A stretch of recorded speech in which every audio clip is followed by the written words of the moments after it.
I want to tell you this little quick story that I call Karma on the Corner of Napa.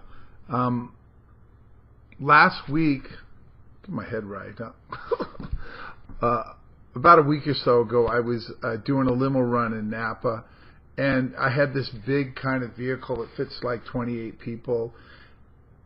And the people told me to meet them at the corner of like 1st and Coombs Street, which is in Napa. And I was like going, well, what is that? So it turned out to be a business district area, and I pull up this big bus, and I found, magically, I found a parking space big enough to fit that bus, but actually the end of the bus was in the red zone, so to speak, and it was a big thing. And my mind, you know, I try and be conscious. I thought about, wow, I've got this big vehicle, and I'm kind of, now I'm blocking out the sun, you know, I'm blocking out people being able to see these little storefronts.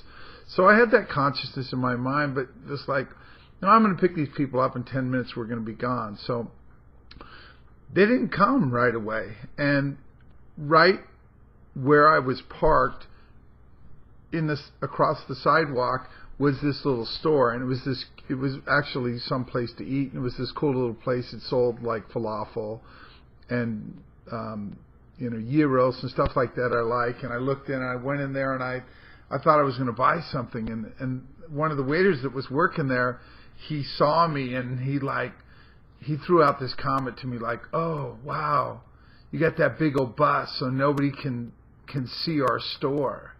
And I was like, oh dude, you gonna hate on me? You know?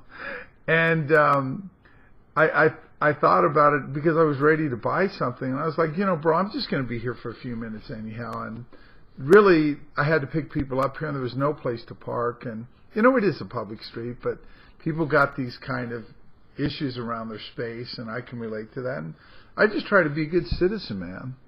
Yeah, and I also realize sometimes people are going to do things that I don't really like and that I have to tolerate, and I'm going to do things not trying to be a dickhead or mean or selfish or self-centered that are going to infringe upon somebody else's space. So the reason why I'm kind of telling you the story is because as the people started to trickle in, so I'm buying some food, and I kind of tried to transform that energy with the guy, and you know, I bought a little something, and then I made sure I gave him a tip, and I put good energy into it, and I tried to switch the energy around, and then some of our people started showing up that were going to get in the bus, and I was like, oh, go in there, you know, and get some food.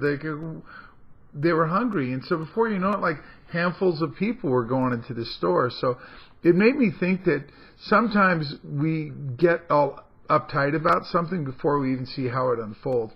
Before we see what the universe's plan is for something, we feel threatened. And or like I could have got my underwear all up in a bunch because when he kind of challenged me, I could have just gone down the low road too and bad vibed it, and just, but I tried to just switch it around. And I thought that was a little story on transformation. And what was neat was also, while I was waiting in this corner, this like old soul type of woman, long like gray hair, attractive woman, you know, she was obviously like middle age, and she just like was telling me, because I was trying to find where my quote unquote customers were, and was I at the right location. She was explaining to me, because she worked in a shop just right on the corner.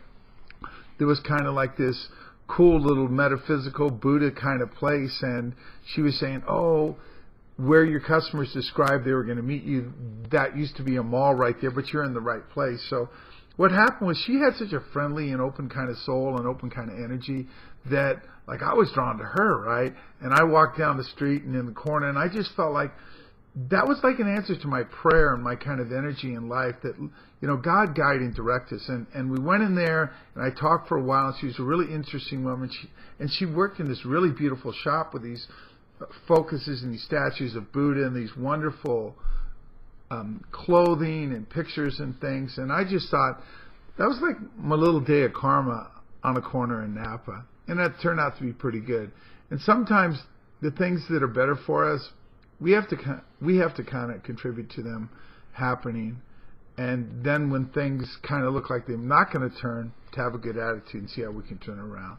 So I'll include some pictures following this video so you can look at some of the beautiful images. And God bless you, and have a good falafel today, man.